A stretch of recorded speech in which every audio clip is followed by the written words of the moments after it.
আমি নিজের চোখে মাকে খারাপ কাজ করতে দেখলাম। এই ভিডিওটা পুরো দেখলে নিজেকে ঠিক রাখতে পারবে না।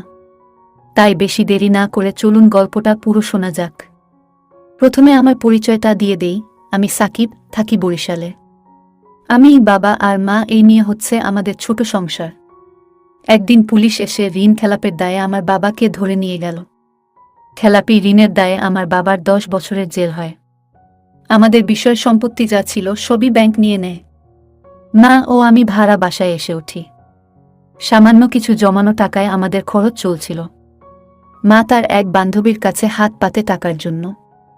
বান্ধবী মাকে তার বাড়ির কাজ করার বিনিময়ে টাকা দিতে রাজি হয়। মা অগত্যা কাজ করতে রাজি হয়। মার মাসিক বেতন হবে 1000 টাকা। ঘর মোছা, কাপড় ধোয়া থেকে শুরু করে সব কাজই মাকে করতে হতো। মার বান্ধবীটা ভালো ছিল, তাই মাকে বেশি কাজের চাপ দিত না। বিকেলে মার ছুটি হয়ে যেত। বান্ধবীর এক দেবরের বন্ধু কিছুদিনের জন্য বেড়াতে এলো ওদের বাড়িতে। এখন থেকে সে এখানে থাকবে কিছুদিন। লোকটার বয়স 30 মতো হবে। এখনো বিয়ে থা করেনি। মাকে সে খুব পছন্দ করল। মায়ের মতো মহিলা ঘরের সব কাজ করছে জেনে দুঃখিত হল। আমি তখন একটা কাজে শহরের বাইরে ছিলাম 2 দিনের জন্য। মার বান্ধবী ও তার স্বামী রাতে বাড়িতে ফিরবে না জানিয়ে দিল মাকে। তখন বাজে বেলা 1টা। মার রান্না বান্না হয়ে গিয়েছে। মা লোকটাকে বলল, আপনার খাবার টেবিলে দিয়ে রেখেছি। আমি আজকে চলে যাব, ওরা বোধহয় আজকে আসবে না। লোকটা বলল, আরে বসো না, দুপুরে একসাথে খাওয়া যাবে। তারপর না হয় একটু গল্প গুজব করলে আমার সাথে, আমি একা ব্যাচেলর মানুষ। মা বলল, তো বিয়ে করছেন না কেন? লোকটি বলল, তোমার মতো মেয়ে পেলে করে ফেলতাম। মায়ের বয়স 40 হওয়া সত্ত্বেও লোকটা মাকে তুমি করে বলল। সত্যি রেহানা, আমি তোমাকেই বিয়ে করতে চাই। রেহানা আমার মায়ের নাম। মা বলল, ছি ছি, তো কি বলছেন এসব? আমি বিবাহিতা, বয়সে আপনার থেকে অনেক বড়। আমার স্বামী জেলে, আমার ছেলের বয়স 20 বছর। সে বলল, আমি এত শত বুঝি না রেহানা, তোমাকে আমার চাই। তোমার স্বামী তার বাকিটা জীবন জেলেই পার করবে। তোমার ছেলে এখন বড় হয়েছে, নিজেরটা নিজেই ভালো বোঝে সে। তোমার তো এখনো যৌবন আছে, একটা স্বাদ আহ্লাদ আছে। আর কতদিন এভাবে নিজেকে প্রতারিত করবে? কেন জীবনের আনন্দময় মুহূর্তগুলোকে উপভোগ করবে না? তুমি আমাকে বিয়ে না করতে চাইলেও আপত্তি নেই। আমরা বিয়ে না করেও নিজেদের চাহিদা মেটাতে পারি, কেউ কিচ্ছু জানবে না। মা ইতস্তত করে কিছু বলতে গিয়েও থেমে গেল। রেহানা, আমি চাইলেই তোমাকে পেতে পারি, কেউ কিছু জানতে পারবে না। বাড়িতে কেউ নাই, তাই ওরা খারাপ কাজ করা শুরু করল। ঠিক তখনই আমি মাকে ফোন করলাম। মা সেই অবস্থায় আমার ফোন তুলল। ফোন তুলে মা আমাকে বলল, এখন সে ব্যস্ত আছে। মা বলল আমাকে পরে ফোন করবে, বলে ফোনটা রেখে দিল।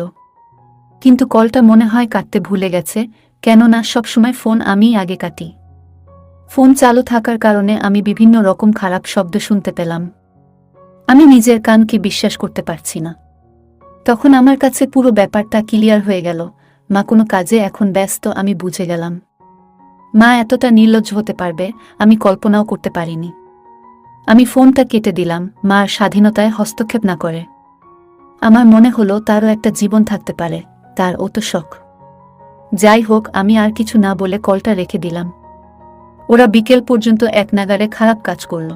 তারপর বিকেলে মা খাবার গরম করে দিল আবার। লোকটা খুব খুশি হয়ে মাকে ধন্যবাদ জানালো। মা সন্ধ্যার দিকে বাড়িতে ফিরল। কিন্তু আমার মনে সবসময় খারাপ চিন্তা হতে থাকে। কোনো কাজ ঠিক মতো করতে পারছি না, তাই আমি পরের দিন বাড়ি ফিরলাম। কিন্তু মা আমাকে দেখে খুশি হলো না। মা বলল, তুই ঠিক আছিস তো? আমি বললাম, হ্যাঁ। মা প্রতিদিন তার বান্ধবীর বাড়িতে কাজে যেত, আর ওই লোকটার সাথে খারাপ কাজ করে রাতে বাড়ি আসত। এইভাবে কেটে গেল কিছুদিন, আর যত দিন যেতে লাগলো মার চাহিদা বাড়তে লাগলো। প্রথমে মা শুধু ওই লোকটার সাথে খারাপ কাজ করত, কিন্তু এখন ওই লোকটার একজন বন্ধুর সাথে ও খারাপ কাজ করতে লাগলো। ওই লোকটির বন্ধু খুশি হয়ে মাকে টাকা দিত, আর মা টাকা পেয়ে আরও ভীষণ খুশি হতো। দিন দিন মা টাকার লোভ বাড়তে লাগলো, তাই মা তার বান্ধবীর বাড়ির কাজটা ছেড়ে দিল। এখন ওই লোকগুলো আমার বাড়িতে আসতো, আর আমার বাড়িতে এসব কাজ হতে লাগলো। একদিন বাড়ি ফিরে দরজা খুলতেই আমি অবাক হয়ে গেলাম।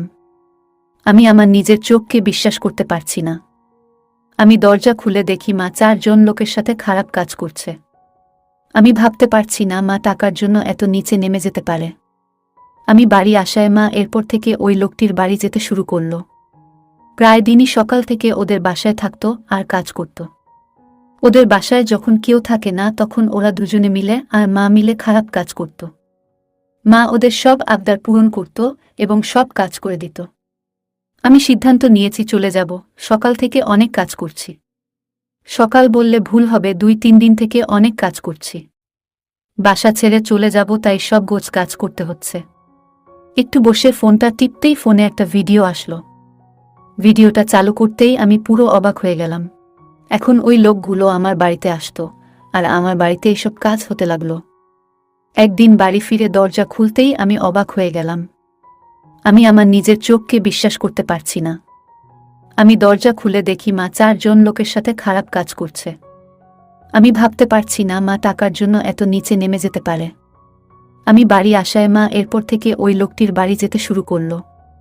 প্রায় দিনই সকাল থেকে ওদের বাসায় থাকত আর কাজ করত। ওদের বাসায় যখন কেউ থাকে না তখন ওরা দুজনে মিলে আর মা মিলে খারাপ কাজ করত।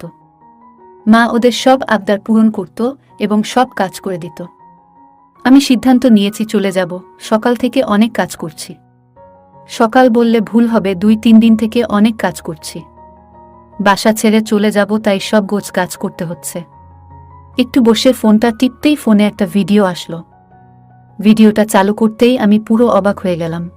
আমি দেখলাম একটা লোক আর একটা মহিলা খারাপ কাজ করছে। কিন্তু মহিলার মুখটা দেখে আমি চমকে উঠলাম। মহিলাটি আর কেউ না, আমার জন্মদাত্রী মা।